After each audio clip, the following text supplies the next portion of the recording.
Ezekiel chapter 31. Now it came to pass in the 11th year, in the 3rd month, on the 1st day of the month, that the word of the Lord came to me, saying, Son of man, say to Pharaoh king of Egypt, and to his multitude, Whom are you like in your greatness?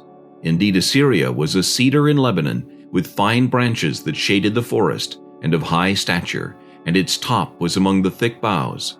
The waters made it grow, underground waters gave it height, with their rivers running around the place where it was planted, and sent out rivulets to all the trees of the field.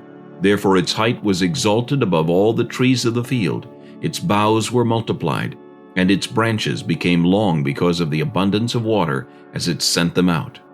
All the birds of the heavens made their nests in its boughs. Under its branches all the beasts of the field brought forth their young, and in its shadow all great nations made their home.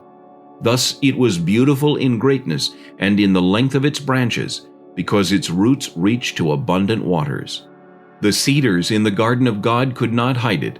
The fir trees were not like its boughs, and the chestnut trees were not like its branches. No tree in the garden of God was like it in beauty. I made it beautiful with a multitude of branches, so that all the trees of Eden envied it that were in the garden of God. Therefore thus says the Lord God, because you have increased in height, and it set its top among the thick boughs, and its heart was lifted up in its height, therefore I will deliver it into the hand of the mighty one of the nations, and he shall surely deal with it. I have driven it out for its wickedness. And aliens, the most terrible of the nations, have cut it down and left it. Its branches have fallen on the mountains and in all the valleys. Its boughs lie broken by all the rivers of the land, and all the peoples of the earth have gone from under its shadow and left it. On its ruin will remain all the birds of the heavens, and all the beasts of the field will come to its branches, so that no trees by the waters may ever again exalt themselves for their height, nor set their tops among the thick boughs, that no tree which drinks water may ever be high enough to reach up to them. For they have all been delivered to death, to the depths of the earth, among the children of men who go down to the pit.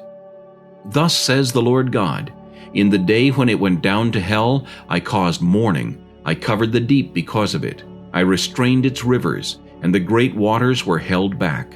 I caused Lebanon to mourn for it, and all the trees of the field wilted because of it. I made the nations shake at the sound of its fall when I cast it down to hell together with those who descend into the pit. And all the trees of Eden, the choice and best of Lebanon, all the drink water, were comforted in the depths of the earth. They also went down to hell with it, with those slain by the sword, and those who were its strong arm dwelt in its shadows among the nations. To which of the trees in Eden will you then be likened in glory and greatness? Yet you shall be brought down with the trees of Eden to the depths of the earth. You shall lie in the midst of the uncircumcised, with those slain by the sword. This is Pharaoh and all his multitude, says the Lord God.